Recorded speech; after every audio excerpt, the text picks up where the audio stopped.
जाएगी। भाई इनको पैसे की क्या कमी है, आप बताइए। एक मुख्यमंत्री है, एक गृह मंत्री है, एक प्रधानमंत्री है, सरकार का पूरा लॉ लश्कर है। दुनिया के बड़े बड़े बिजनेसमैन तो इनके एक इशारे पर इनके साथ पलक पावड़े बिछाने के लिए खड़े हैं, जिनको कहें वही खड़े हैं। फिर ये 1000, 500, 2000 करोड़ के लिए अपना ईमान क्यों बेचेंगे? तर्क की बात है, ध्यान दीजिए। इसलिए इस तर्क में दम नहीं है कि ये बिक जाएंगे। कोई पॉलिटिकल कंपल्सन की बात है, वो पॉलिटिकल कंपल्सन की भी बात जाती रही है। आप बिल्कुल मान के चलिए कि इनका कोई पॉलिटिकल कंपल्सन भी नहीं है कि बाला साहब का कोई ऋण चुकाना है।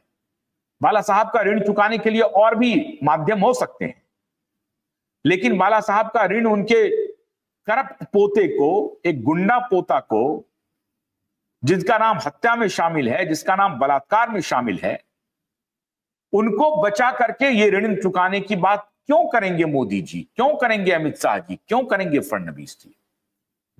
मुझे तो कोई इसमें लॉजिक समझ नहीं आता। लेकिन अगर फिर भी वो कर रहे हैं तब तो ये बिल्कुल गलत बात है, अनर्गल बात है। लेकिन मैंने आपको आधार बताया कि ना तो उनको पैसे की कमी है, ना उनका पॉलिटिकल इनसिक्योरिटी है, उनका भविष्य अभी एकदम सुरक्षित है। 29 तक कोई उनको कॉम्पिटिटर नहीं है, और अगर कॉम्पिटिटर होगा भी तो नरेंद्र मोदी अपनी 3 पारी खेल चुके हैं। 3 पारी मुख्यमंत्री, 3 पारी प्रधानमंत्री। भारत देश में तो ऐसा आज तक कोई नेता हुआ नहीं जो जीवन में कभी चुनाव न लड़ा हो। मुख्यमंत्री बनने के पहले जीवन में कोई चुनाव नहीं लड़ा हो, सीधे मुख्यमंत्री बना हो, और उसके बाद जीवन में कोई चुनाव हारा नहीं हो। ऐसा नेता तो नहीं है कोई भारत में कि मुख्यमंत्री बनने के पहले कोई चुनाव लड़ा नहीं, मुख्यमंत्री बनने के बाद कोई चुनाव हारा नहीं। अब ये तो बिड़ले होते हैं, तो बिड़ले की श्रेणी में हैं, बिड़ले नहीं, एक ही की श्रेणी में है। इनकी एक अलग ही श्रेणी हो गई नरेंद्र मोदी की। भारत में ऐसा कोई नेता नहीं है जो 3 टर्म तक कॉन्जिक्यूटिव 3 टर्म्स कॉन्टिन्यू मुख्यमंत्री रहे और 3 टर्म लगातार प्रधानमंत्री रहे। ना नेहरू रहे, ना इंदिरा रहे, और बाकी की तो बाकी छोड़ दीजिए, कोई नहीं रहा। तो अब मोदी को क्या आवश्यकता है? बाला साहब ठाकरे की बताइए आप, या उद्धव ठाकरे की, या आदित्य ठाकरे की क्या आवश्यकता हो सकती है? 0। और अभी अब मोदी जब 76 साल के होंगे तो भी ये 29 तक तो प्रधानमंत्री रहेंगे, और अगर बीच में इनको छोड़ना भी होगा तो भी ग्रेसफुली छोड़ेंगे, और क्या पता उसके बाद राष्ट्रपति बन जाए। राष्ट्रपति ना भी बने तब भी Modi has lived his life, Modi ने अपना टेन्योर पूरा कर लिया है। तो मोदी को ये दोनों बाप बेटा दबाव में नहीं ला सकते हैं, ये कंफर्म मान लीजिए। मोदी तो आने से रहे, अमित शाह के साथ जो अपमान का खेल खेला है उद्धव ठाकरे ने, अमित शाह जी उस अपमान को भूले नहीं हैं। तो अमित शाह क्यों भूल जाएंगे? क्यों उनके साथ गलबहियां कर लेंगे? बिल्कुल नहीं। देवेंद्र फडणवीस को जिस प्रकार से अपमानित किया है इस बाप बेटे ने, रात में और दिन में सोते हुए और जगते हुए देवेंद्र फडणवीस को ये दोनों पिता पुत्र ही नजर आते हैं। तो वो क्यों समझौता कर लेंगे?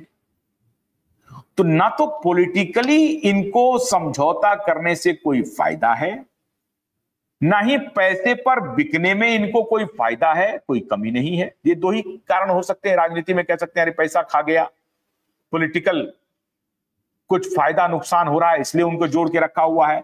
बड़े सारे पंडित कहते हैं कि बाला साहब ठाकरे ने कभी मोदी जी को मदद, अरे मोदी जी को मदद तो कभी आडवाणी जी ने भी किया, तो क्या हश्र किया आडवाणी जी का मोदी जी ने? तो मोदी जी का मदद तो वाजपेयी जी ने भी किया। अब वाजपेयी के जितने डिसाइपल हैं उनके साथ क्या किया मोदी जी ने? ये सारी बात कहानी है। तो मोदी जी बाला साहब ठाकरे का सम्मान कर रहे हैं, इसलिए उनके बेटे को बचा रहे हैं। मैं समझता हूं कि ये कोरी कल्पना है, इसमें सत्यता नहीं है। सत्य क्या है फिर? सत्य ये है कि मीठा मीठा वार किया जा रहा है और धीरे धीरे धीरे, जिसको कहते हैं हलाला, हलाला चल रहा है। पहले पार्टी खत्म करो, तोड़ दिया 22 में।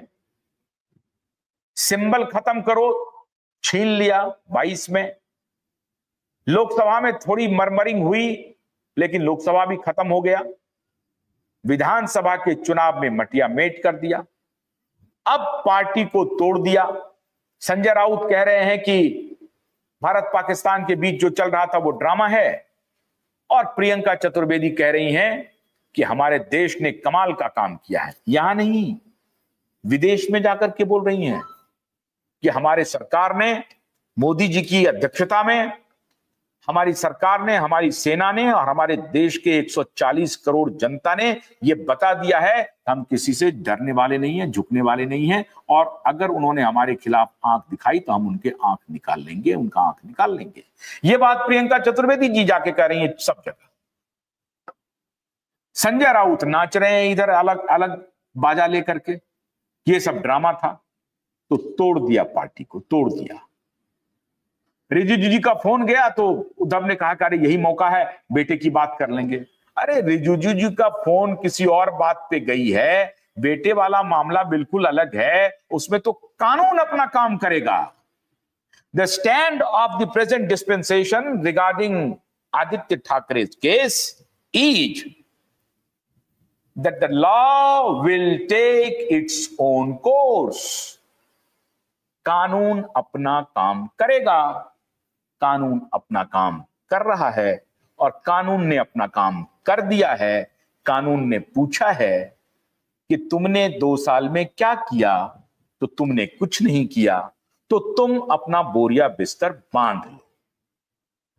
अब तुम अपने पॉलिटिकल मास्टर के हाथों के खिलौना बन गए, उसमें हमारी कोई गलती नहीं है। तुम अगर ठकुर सुहाती कर रहे हो, चमचागिरी में अपने नेता, वर्तमान नेता या पुराने नेता की चमचागिरी में कोई कदम नहीं बढ़ा रहे हो जांच की तरफ, तो वो लोग तो बच जाएंगे, तुम नहीं बचोगे। तो तुम्हारे खिलाफ अब प्रोसीडिंग्स भी शुरू होगी, क्रिमिनल प्रोसीडिंग्स शुरू हो गई कि 2 साल तक, 1 साल तो 12 महीना तो खैर नाम नहीं था, लेकिन पिछला अगला जो 1.5 महीना, डेढ़ साल का में तुम ऑफिसर हो। अब उस एसआईटी के बदले में कोई रेम्यूनरेशन लेते हो नहीं लेते हो भगवान जाने, लेकिन एक खास केस के जांच की जिम्मेदारी तुम्हें मिली थी। तुम ये नहीं कह सकते हो कि माननीय मुख्यमंत्री देवेंद्र फडणवीस जी के इशारे का इंतजार कर रहे थे, और ये भी नहीं कह सकते हो कि उद्धव ठाकरे हमारे ऊपर दबाव बना रहे थे। तो तुम दोनों तरफ से फंस गए। अब जवाब क्या दोगे? होम सेक्रेटरी तुमसे पूछ रहा है, डीजीपी तुमसे पूछ रहा है, मुंबई का पुलिस कमिश्नर तुमसे पूछ रहा है कि भाई तुमने क्या किया, ये बताओ, हमें तो लिख करके देना है। जवाब ही नहीं है। और जब जवाब नहीं है तो कोर्ट का पहला आदेश आएगा कि इस एसआईटी को इमीडिएटली डिसॉल्व करिए, और यह आदेश जाएगा सरकार को, डिसॉल्व कीजिए। और